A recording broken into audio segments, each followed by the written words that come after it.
It's Zombie Takeout, starring John and Scotto. And now, John and Scotto.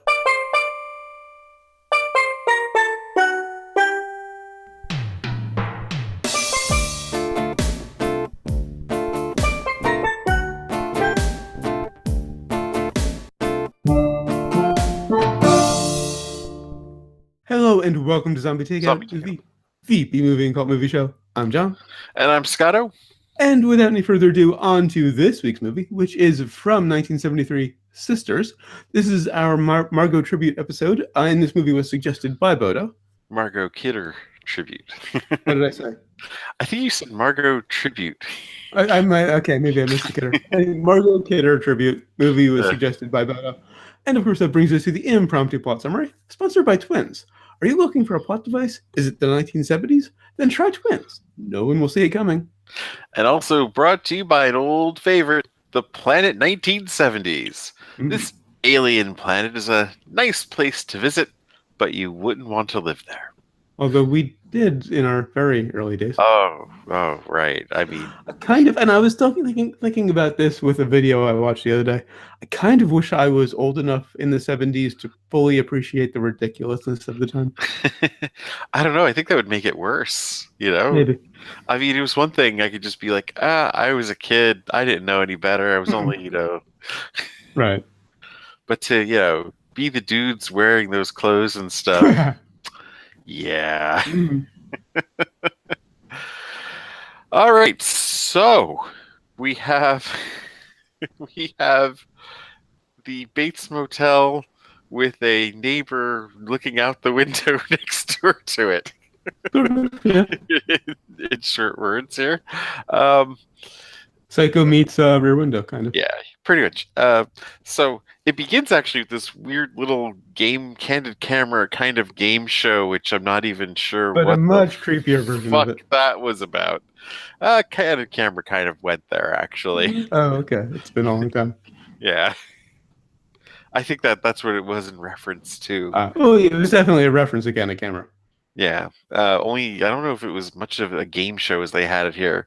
But for some reason, the people who were participants of the game show, not the contestants, but the participants, yet they won the prizes. None of that made any sense. That didn't make sense. I didn't think of it at the time, but you're right. Maybe they were participation prizes. And it was like Chekhov's game show because they introduced the knife and the cleaver and whatnot early on in the first act. And of course, there's gonna be some stabbing going on by the end of the second act. The handle was towards her hand, as I have in my notes. Yes. Oh, yes.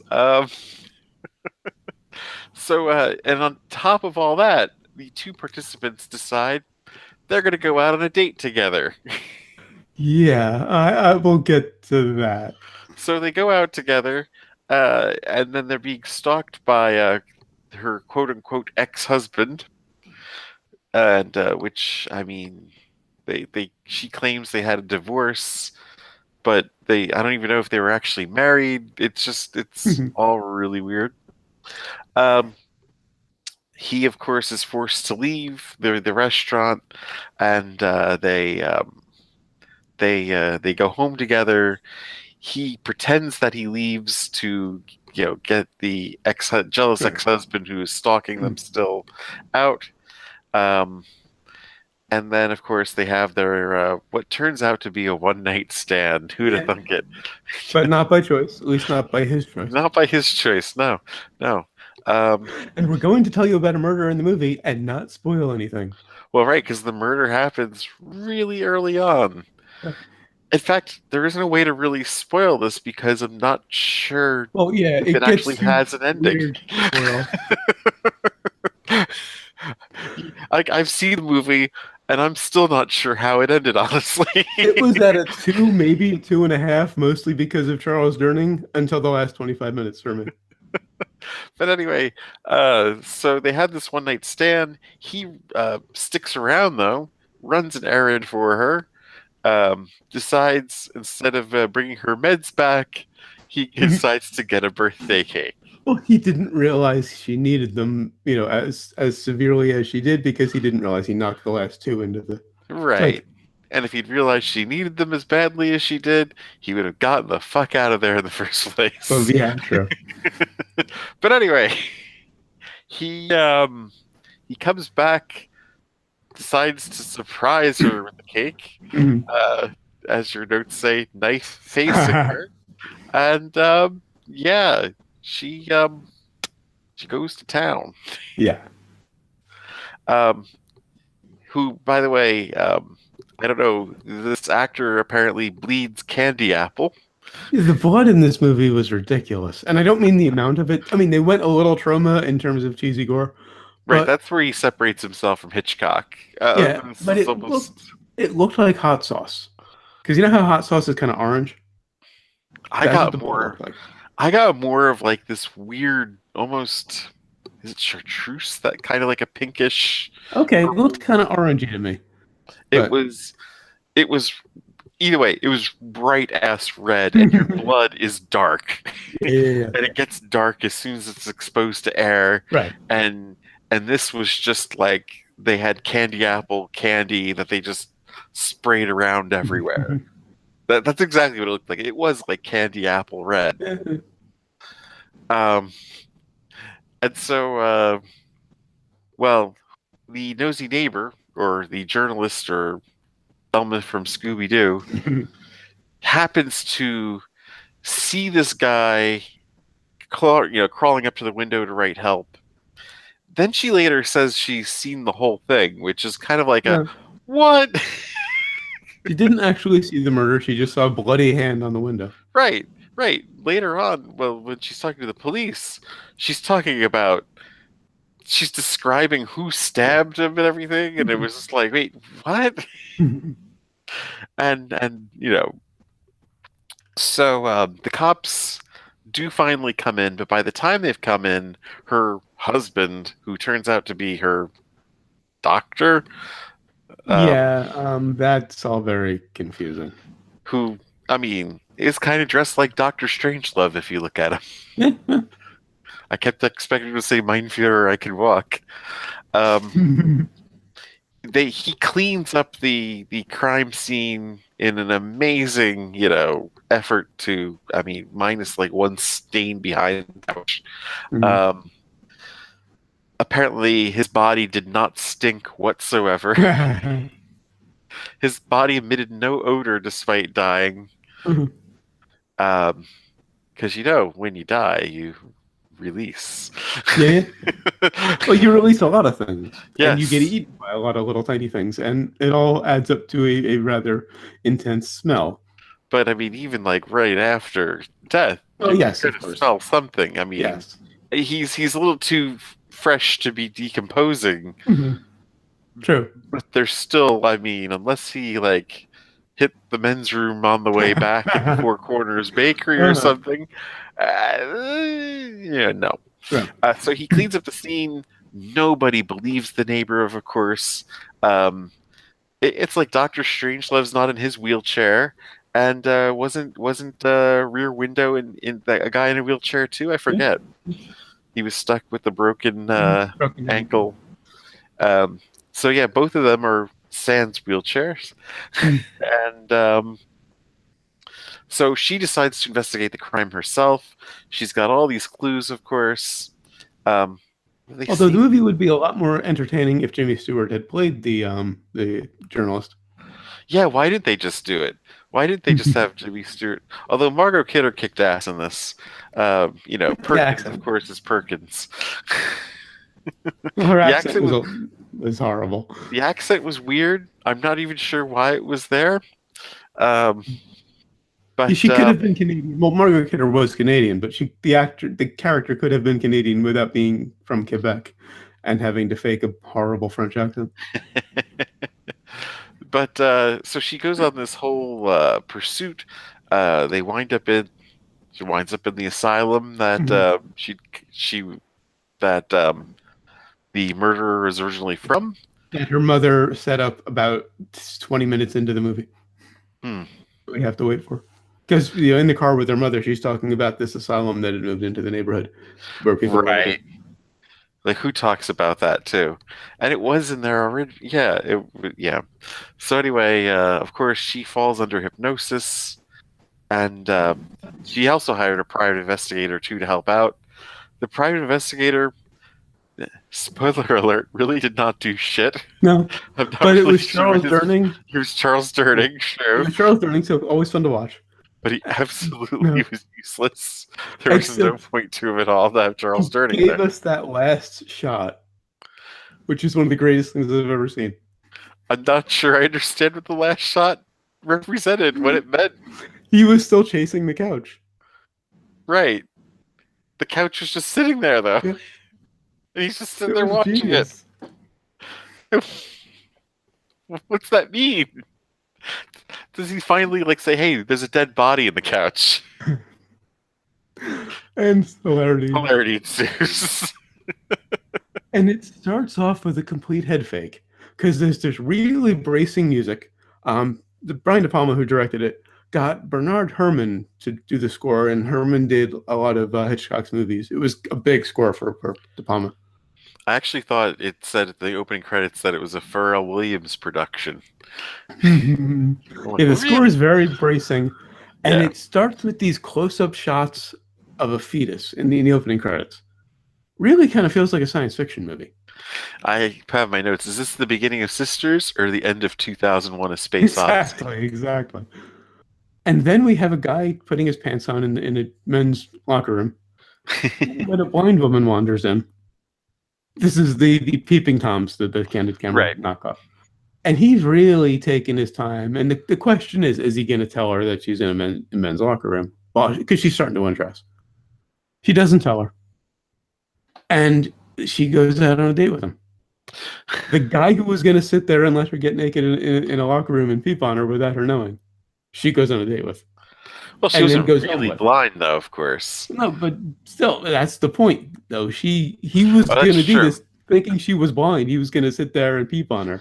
He was the mark. He they didn't he didn't know it was a setup. Right. So he would have genuinely done that to a woman, and she goes on a date with him and takes him home. It's the Planet 70s. What can you say? Exactly.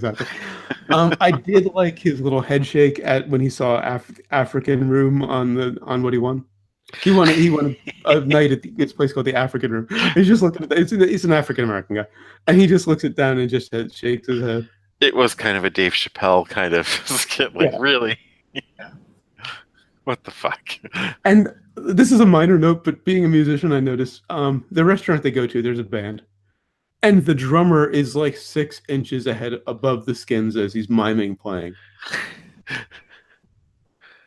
I guess if he really made contact, it would probably have fucked up with the whole sound. Well, yeah, you don't want to actually hit them, but you maybe want to mime it a little better than that. He clearly wasn't actually a drummer. They really draw a point on the French-Canadian thing, though. And she didn't need to be French-Canadian. She didn't need to be the horrible accent. I think she still had a good performance even with the accent. Yeah, she was fine. She was believable. The accent just irritated me. And they were also really cramming in the Staten Island jokes. Wow, even then people diss Staten Island. Yeah. And not just one little reference, like repeatedly for the first 10 minutes they're just banging on Staten Island. Yeah, I was kind of surprised. I was like, what? I was glad that they killed Philip early because his performance was hideous. I mean, there were some good performances. Kidder, sure, she was fine. Right. Jennifer Salt was good. William, what was it, Finley, who played Emile, the doctor / ex, was great. I don't know. I really enjoyed his performance. They were really kind of excessive on the scar, I think, in the beginning. Yeah. They showed the shot of her scar. She was a conjoined twin, the model, Danielle, and she was conjoined with her sister, Dominique, and there's a big scar on her hip. And they really focus on it and play this dramatic music at one point. And honestly, I had the big swerve in this figured out I think maybe 10 minutes in. I should have. I didn't. I kind of was mildly surprised when it was revealed, but then after a minute, I'm like, well, yeah, that makes sense. Of Yeah. course. Margot Kidder's. You said it was a good performance, but I do have to say her fake moans, toward the end of their night together, were possibly the most unironic thing I'd ever heard.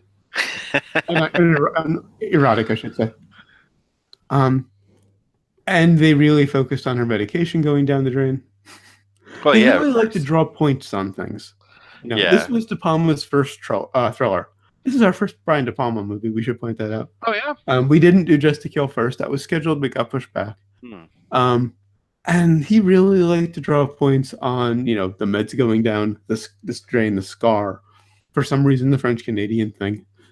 Well, I mean, the meds going down the drain was kind of a because not really sure what you're getting into, but like if somebody needs their meds, they need their meds. But I just have in my notes. Did you see your medication go down the drain?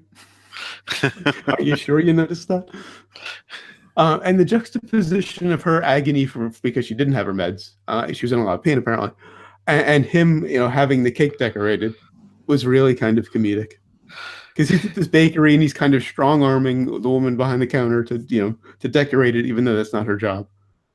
And they have this split screen effect, which I did like the split screen. I loved the split screen effect. It was probably one of the best parts of his directing in this, I think. Because they showed two different perspectives: her at home and him getting the cake. Later, the perspective of the Grace, the woman across the way who sees his bloody hand, and the murder. I mean, is this the first time we've seen someone on one side of the screen trying to clean up the crime scene, and on the other side, the law enforcement on the way to the crime scene? Yeah, that was a great device. Holy fuck, that's good. Yeah. Now, early on, I think my biggest problem with it, though, was the music. And it was Bernard Herrmann worked with Hitchcock, apparently this big composer for film. But it really made it just feel like a sitcom.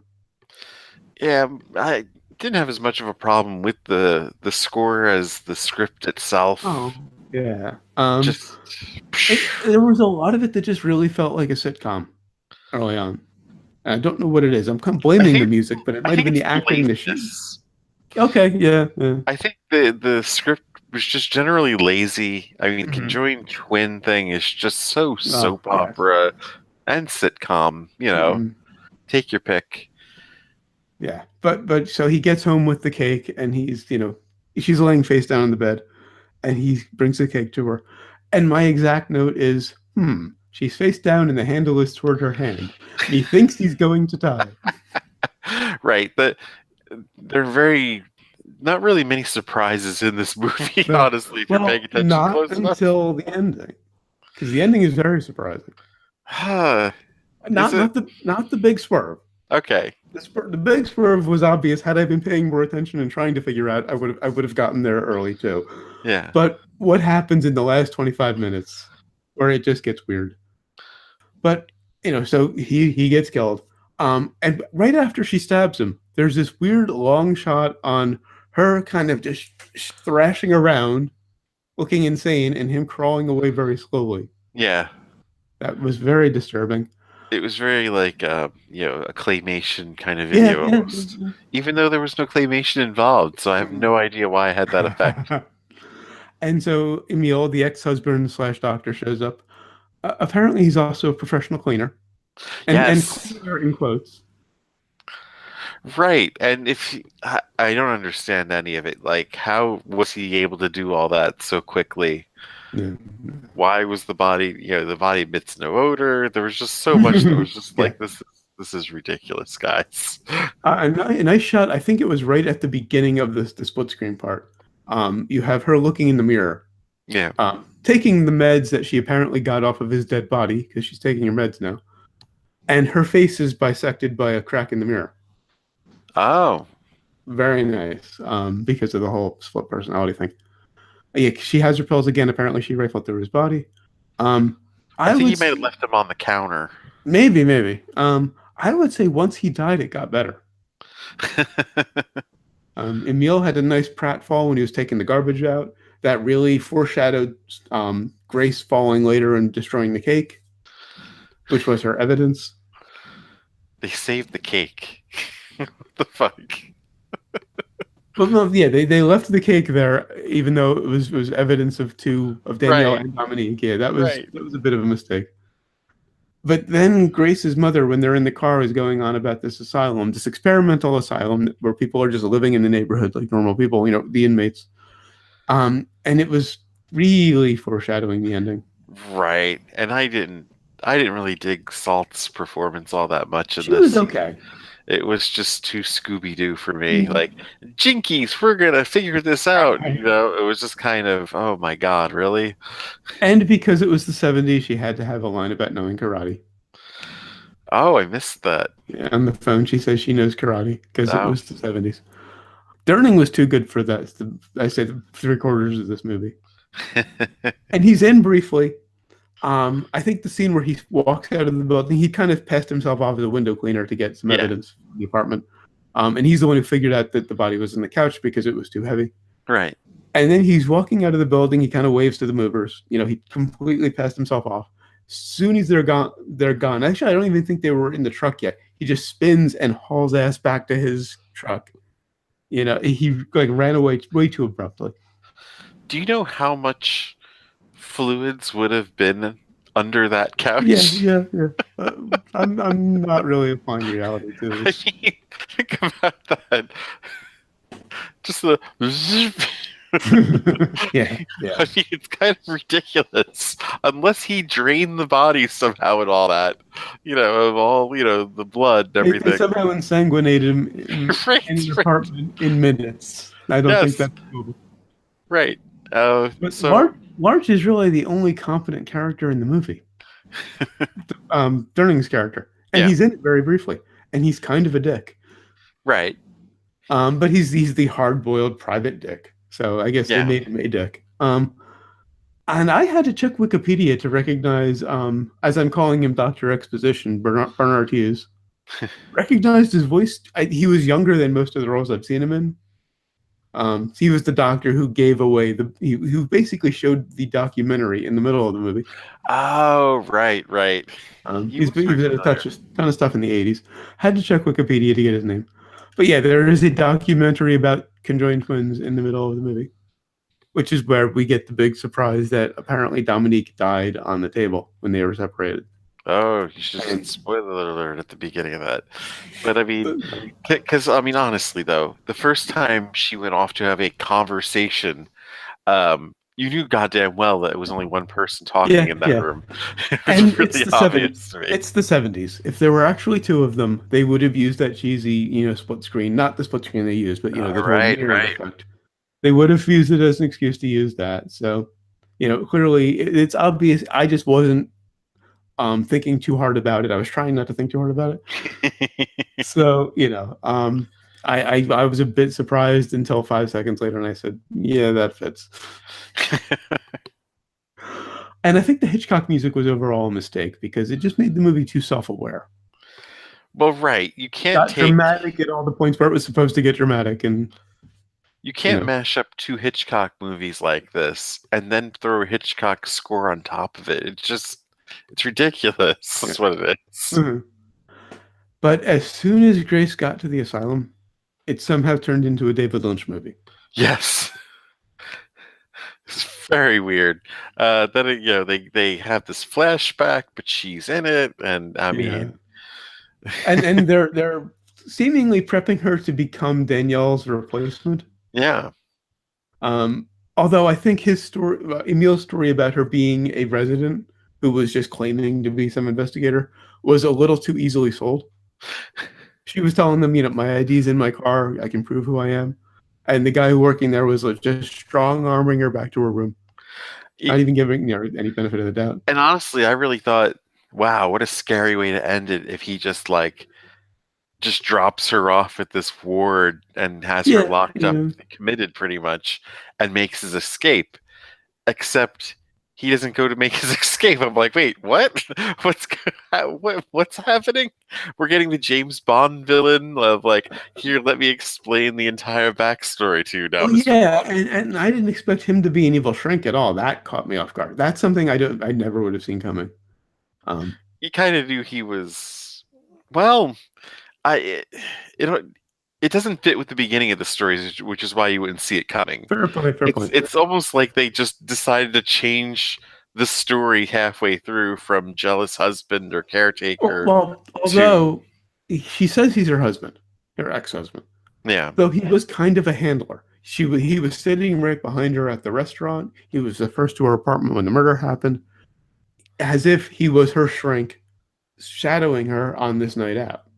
I did enjoy the crowd shot of the game show, and he's there reading a book in the Yeah, middle yeah, of it.